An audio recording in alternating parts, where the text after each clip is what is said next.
نحمده ونصلي ونسلم على رسوله الكريم أما بعد فأعوذ بالله من الشيطان الرجيم بسم الله الرحمن الرحيم إياك نعبد وإياك نستعين صدق الله العظيم وبلغنا الرسول النبي الأمي المكين المجيد الرؤوف الرحيم۔ حمد و ثنا کے بعد حاضرین محترم، اس سے قبل آپ نے فاضل محترم کا یہاں کی لوکل لینگویج میں خطاب سنا۔ اللہ پاک ان کے علم میں اور عمل میں مزید برکت عطا فرمائے، حاسدین سے معاندین سے ان کی حفاظت فرمائے۔ کل کی گفتگو میں نے بتایا تھا کہ مجالس کے لیے ہم نے جس ٹاپک کو سلیکٹ کیا اور جس عنوان کا انتخاب کیا وہ ہے صفات اولیاء سورہ الفاتحہ کی روشنی میں، The unique qualities of awliya Allah in the light of Surah Al-Fatiha۔ سورہ فاتحہ کی آیت نمبر 4 غالباً میں نے آپ کے سامنے تلاوت کی۔ اس آیت میں سے میں دو بنیادی صفات اور بیسک کوالٹیز اولیاء کی وہ آپ کو بتانا چاہتا ہوں۔ اللہ جل مجدہ نے فرمایا وَإِيَّاكَ نَعْبُدُ وَإِيَّاكَ نَسْتَعِينُ، کہ ہم خاص تیری عبادت کرتے ہیں اور تجھ سے مدد مانگتے ہیں۔ تو اس آیت میں دو بنیادی صفات کا بیان ہے۔ نمبر 1 العبادہ، دا ورشپ، اور نمبر 2 الاستعانہ، سیکنگ آف ہیلپ، مدد مانگنا، مدد طلب کرنا۔ پھر عبادت کی 4 مختلف شکلیں ہیں، عبادت کی 4 مختلف صورتیں ہیں۔ نمبر 1 عبادت البدن، ورشپ آف دا باڈی، کسی عبادت کو بدن سے انجام دینا، بدنی عبادت، جو عبادت کنیکٹڈ ہے آپ کی باڈی سے، جس کا تعلق آپ کے جسم سے ہے۔ فار ایگزامپل نماز ہے، روزہ ہے، حج ہے۔ خاص طور پہ نماز اور روزہ، یا پھر علم دین پڑھنا پڑھانا ہے، مجالس میں آنا جانا ہے، اولیاء کے پاس آنا جانا ہے، تو اس کا تعلق انسان کے بدن سے ہے، تو یہ بدنی عبادت ہے۔ نمبر 2 عبادت الروح، روح کی عبادت، the worship of the spirit, روح کی عبادت۔ میں نے 12 خطابات میں بتایا کہ جیسے جسم کی عبادت ہوتی ہے ویسے روح کی بھی عبادت ہوتی ہے۔ جیسے جسم کی غذا ہے، جسم کی خوراک ہے، جسم کا کھانا پینا ہے، تو اسی طرح روح کی بھی غذا ہے، خوراک ہے، کھانا پینا ہے، اس کی بھی عبادت ہے انسان کی، اور مومن کی روح کی بھی عبادت ہے۔ روح کی عبادت کیا ہے؟ روح کی عبادت اللہ جل مجدہ اور اللہ کے رسول صلی اللہ علیہ وسلم کی محبت ہے، اور اللہ اور اس کے رسول صلی اللہ علیہ وسلم کی اس محبت کا روح بن جانا ہے۔ یہ یاد رکھیں، دو مقام ہیں یہاں پہ، میں آسان بتا رہا ہوں تاکہ آپ کے لیے مشکل نہ ہو۔ بڑی توجہ سے سنیں، لمبا خطاب نہیں ہے تو پوری توجہ سے اس گفتگو کو سنیں۔ دو چیزیں ہیں محبت میں، ایک ہے دل اور جان میں محبت کا ہونا، اور ایک ہے خود اس محبت کا، اس روح اور اس جان کا محبت بن جانا۔ دو الگ الگ چیزیں ہیں۔ ایک تو یہ ہے کہ روح میں عبادت، روح میں محبت ہے، عشق ہے، عشق اور محبت کی خوشبو ہے، اور ایک یہ ہے کہ وہ جان خود عشق ہو جائے، وہ جان خود محبت ہو جائے۔ اور اس مقام کو اعلی حضرت نے بیان کیا، فرمایا جان ہے عشق مصطفیٰ،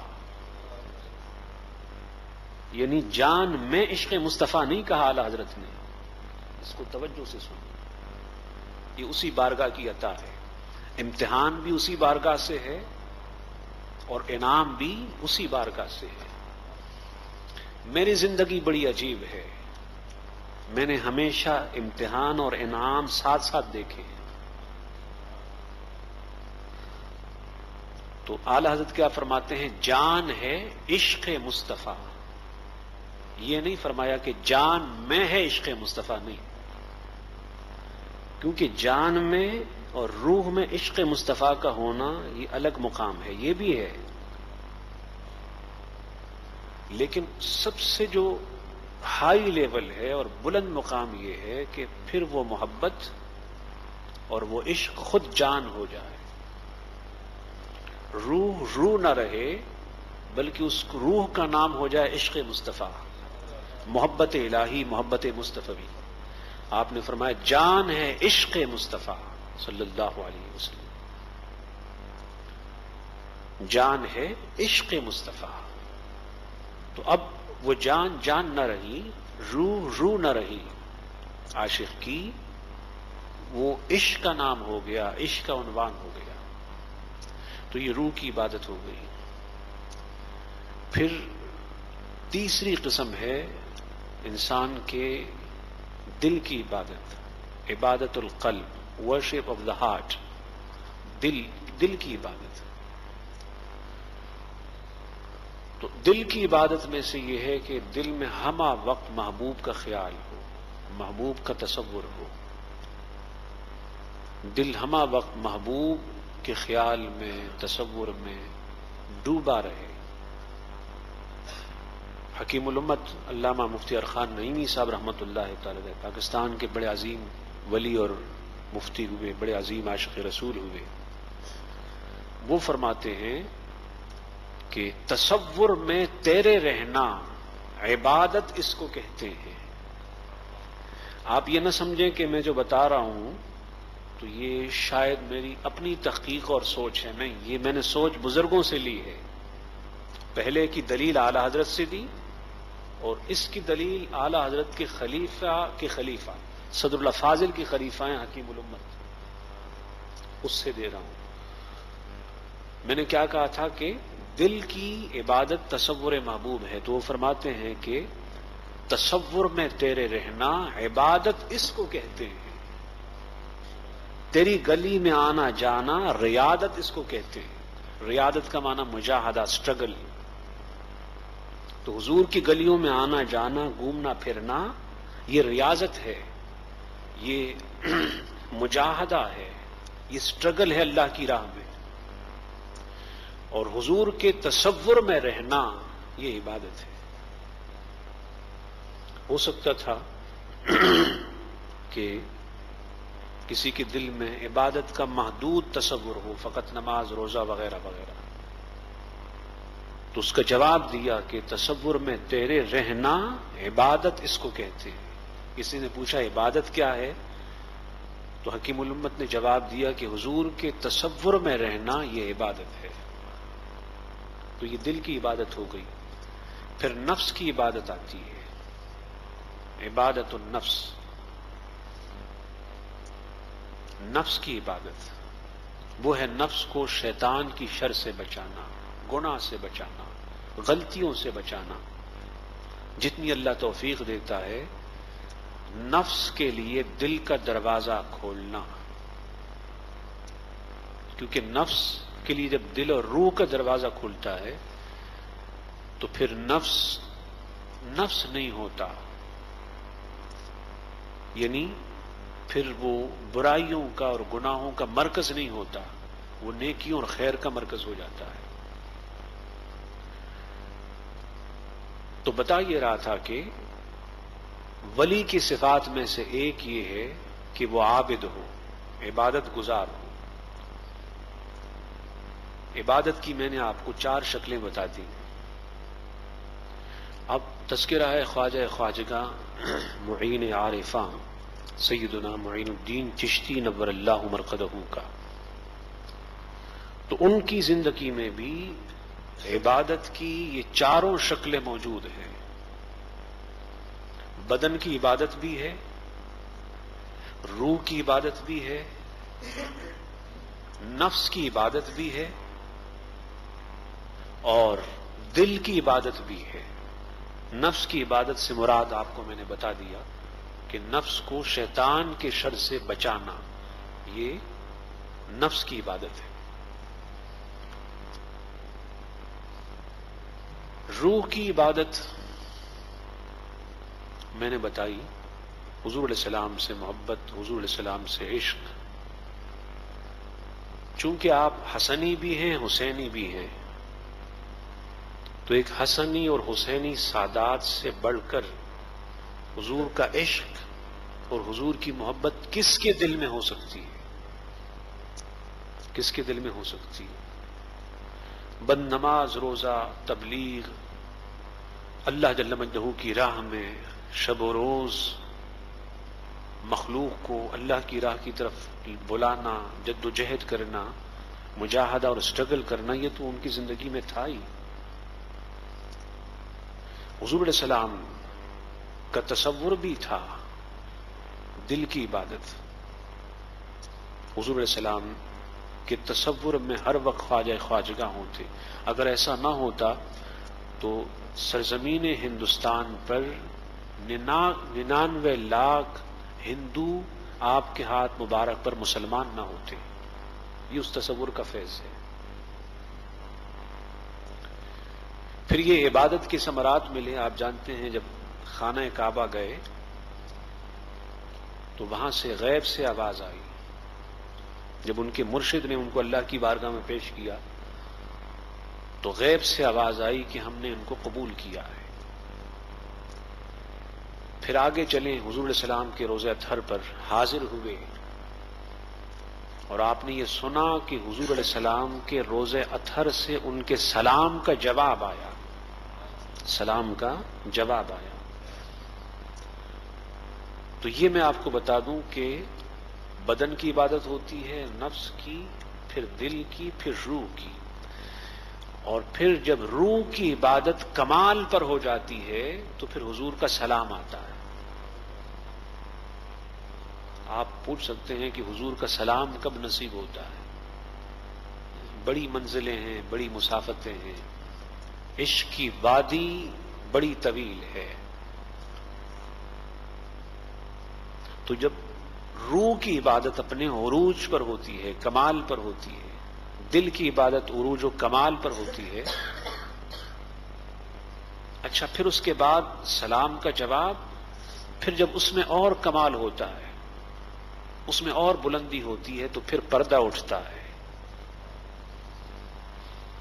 جیسے اعلی حضرت نے فرمایا اٹھا دو پردہ دکھا دو چہرہ کہ نور باری حجاب میں ہے. تو اعلی حضرت جب اس مقام پر پہنچے، ایک تو ہم بھی پڑھتے ہیں نا، ہمارا پڑھنا تو رسمن ہے، فقط پڑھنا ہے، اور ان کا پڑھنا نہیں ہوتا تھا، وہ حقیقت ہوتی تھی، حقیقت ہوتی تھی. اٹھا دو پردہ، یہ جب روح کی عبادت ڈیولپ ہوتی ہے، دل کی عبادت ڈیولپ ہوتی ہے اور اپنے ہائی لیول پر پہنچتی ہے تو پھر محبوب کا پردہ اٹھتا ہے. اٹھا دو پردہ دکھا دو چہرہ کہ نور باری حجاب میں ہے. یہی پردہ حضور خواجہ خواجگاں کے لیے بھی اٹھا ہے، اور بیداری میں حضور علیہ السلام کی زیارت اور حضور علیہ السلام کا دیدار انہیں بھی نصیب ہوا ہے، انہیں بھی نصیب ہوا ہے. خدا کرے ہمیں بھی موت سے پہلے خواجہ خواجگاں کے جوڑوں اور قدموں کا صدقہ مل جائے، ہمیں غلام کی زیارت ہو جائے، اس پہ بھی خوش ہیں. اپنے وقت کے محدث اور مجدد محقق علی الاطلاق سیدنا الشیخ عبدالحق محدث دہلوی رحمۃ اللہ تعالی علیہ مدینہ منورہ میں پڑھاتے تھے. حضور علیہ السلام اس زمانے میں سید العقیدہ علماء اور وہاں کے احباب ہوتے. روز اطہر سے بشارت ہوئی، ان کو بتایا گیا کہ آپ ہندوستان جائیں اور وہاں جا کے دین کی تبلیغ کریں. اب ایک عاشق کا مدینہ منورہ چھوڑنا، یہ اس کے لیے موت سے کم نہیں ہے، موت سے کم نہیں ہے. ہمارے مرشد گرامی نے فرمایا کہ موت لے کے آ جاتی زندگی مدینے میں، موت لے کے آ جاتی. کبھی یہ تصور پڑھایا آپ نے کہ موت نے بھی کسی کو زندگی دی ہو؟ موت تو مار دیتا ہے نا، لیکن حضرت فرماتے ہیں کہ موت لے کے آ جاتی زندگی مدینے میں. موت لے کے، اس کے دو مطلب ہیں، موت لے کے آ جاتی زندگی مدینے میں. اس کا مطلب یہ نہیں ہے کہ معاذ اللہ حضرت مدینہ منورہ میں وصال نہیں چاہتے، نہیں. اس کا پہلا مطلب یہ ہے جو آپ سمجھ رہے ہیں کہ موت کا وقت بھی ہو تو کچھ زندگی اللہ تعالیٰ مدینہ منورہ میں دے دے، یہ تو واضح مطلب ہے. دوسرا مطلب اس کا یہ ہے کہ مدینہ منورہ میں جو موت آئے گی وہ موت کہاں ہوگی؟ وہ تو زندگی ہوگی، وہ تو زندگی ہوگی. تو اس کا مطلب یہ نہیں ہے کہ حضرت وہاں کا وصال نہیں چاہتے، موت لے کے آ جاتی زندگی مدینے میں. تو بتا رہا تھا کہ حضرت نے مدینہ منورہ کے بجائے ہندوستان جانے کا حکم ہوا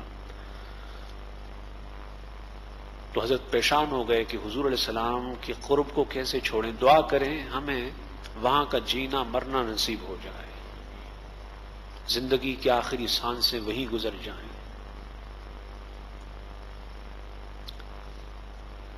حضور علیہ السلام نے ان سے ایک وعدہ کیا، فرمایا کہ آپ چلے جائیں، آپ سے وعدہ یہ ہے. اس کے بعد ایک خاص نقطہ میں بتاؤں گا، اس لیے توجہ سے سنیں. آپ سے وعدہ یہ ہے کہ انشاءاللہ ہندوستان میں زیارت ہوا کرے گی. نقطہ یہ ہے کہ پردہ وہاں بھی اٹھتا ہے اور پردہ یہاں بھی اٹھتا ہے. بس دیکھنا یہ ہے کہ روح کی عبادت کس لیول کی ہے. روح کی عبادت کا درجہ جو بڑھتا ہے تو پھر عاشق جہاں بھی ہو اس کے لیے پردہ اٹھتا ہے. خواجہ خواجگاں کے لیے بھی اٹھا ہے، اور ان کی نگاہ عنایت نہ ہوتی تو آج میں ان کی مجلس نہ پڑھ رہا ہوتا. اس لیے اپنے فکر کو درست کیجیے. وہ بڑے عظیم ولی ہیں، عارف ہیں، زاہد ہیں، اور آج بھی اپنے طالبین اور راغبین پر ان کی نگاہ ہے، ان کی نگاہ اور ان کی توجہ آج بھی ہے. اچھا، یہ ساری چیزیں نصیب ہوتی ہیں کثرت سے درود و سلام سے. تو کثرت سے درود و سلام پڑھا کریں حضور علیہ السلام پر، راتوں کو اٹھا کریں، درود و سلام پڑھا کریں. درود و سلام سے پھر یہ عبادت کی توفیق بھی ہوتی ہے اور یہ ساری نعمتیں نصیب بھی ہوتی ہیں. تو خواجہ خواجگاہ کے لیے وہاں بھی پردہ اٹھا اور سلام کا جواب آیا، اور پھر جب یہاں آئے تو یہاں بھی خدا جانے کتنی بار پردے اٹھے ہوں گے. اچھا، ایک تو پردے کا اٹھنا ہے، پھر اس سے بھی ایک ہائی لیول ہے، اس میں میں اپنی گفتگو ختم کرتا ہوں. اس سے ہائی درجہ یہ ہے کہ پردہ پھر کبھی نہیں اٹھتا. آپ نہیں سمجھے، پردہ پھر کبھی نہیں اٹھتا، نہیں سمجھے. مقصد میرا یہ ہے کہ پردہ رہتا ہی نہیں ہے، تو نہ پردہ ہوتا ہے پھر نہ اٹھتا ہے. پردہ ہوتا ہی نہیں، ہر وقت محبوب کے سامنے ہوتا ہے. عاشق زار، عاشق صادق محبوب کے سامنے ہوتا ہے. ابو العباس المرسی نور اللہ مرقدہ بہت بڑے ولی ہیں. امام عبد الوہاب شعرانی نور اللہ مرقدہ نے طبقات میں لکھا، وہ فرماتے ہیں کہ لو احتجب عنی طرفۃ عین ما عددت نفسی فی زمرۃ المسلمین، کہ حضور علیہ السلام کا چہرہ انور، حضور کا رخ انور، والدہا والا رخ، حضور کا حسین مکھڑا، اگر ایک لمحے کے لیے بھی میری نگاہوں سے چھپ جائے تو میں اپنے آپ کو مسلمان نہ جانوں. اچھا، یہ تصور نہیں کریں کہ اس زمانے میں تھے آج نہیں، آج بھی ہیں، چھپے ہوئے ہیں. مجھے مصر کے قاری نے بتایا، بہت بڑے قاری سید تھے، عالم تھے، انہوں نے مصر کی کچھ بوڑھی خواتین کا بتا رہے تھے کہ ایک خاتون وہ ہے جس کو وہ جانتے ہیں، جنہیں حضور علیہ السلام کی زیارت ہوتی ہے. بلکہ یہ بھی بتایا غالباً کہ جب چند مرتبہ زیارت نہیں ہوئی تو وہ بوڑھی خاتون بیمار ہو گئی. تو یہ عبادت کی وہ قسم ہے. انشاءاللہ وَإِيَّاكَ نَسْتَعِينُ پر ہم کل گفتگو کریں گے. لیکن إِيَّاكَ نَعْبُدُ سے ایک صفت آپ کو میں نے بتائی، ولی کی عابدیت کی جو صفت ہے. عبدیت تو اپنی جگہ ہے، عبدیت تو ہے ہی، لیکن ایک عبدیت ہے بندہ ہونا، اور ایک عابدیت ہے عبادت گزار ہونا. تو عبدیت پرفیکٹ کب ہوتی ہے، کامل کب ہوتی ہے؟ جب عابدیت ہو. فرق سمجھ گئے؟ عبدیت کا مطلب بندہ ہونا، اور عابدیت کا مطلب عبادت گزار ہونا. عبد تو سب ہیں لیکن عابد سب نہیں ہیں. عبد تو اللہ جل مجدہ کے عبد، اور بندے تو کافر بھی ہیں، مشرک منافق بھی ہیں، وہ بھی عبد ہیں، بندے ہیں. بندے کے معنی میں بتا رہا ہوں، لیکن عابد نہیں ہے. مومن عبد بھی ہے، عابد بھی ہے. تو ایاک نعبد میں دونوں چیزیں ہیں، عبدیت بھی ہے اور عابدیت بھی ہے. تو عبدیت جب ولی کی ہوتی ہے تو پھر وہ عام عبد نہیں ہوتا، عام عبد نہیں ہوتا، پھر اس کا درجہ ہوتا ہے. ورنہ آپ کہیں گے بھی کافر، مشرک، منافق، مومن سبھی عبد ہیں، تو پھر فرق کیا ہوا؟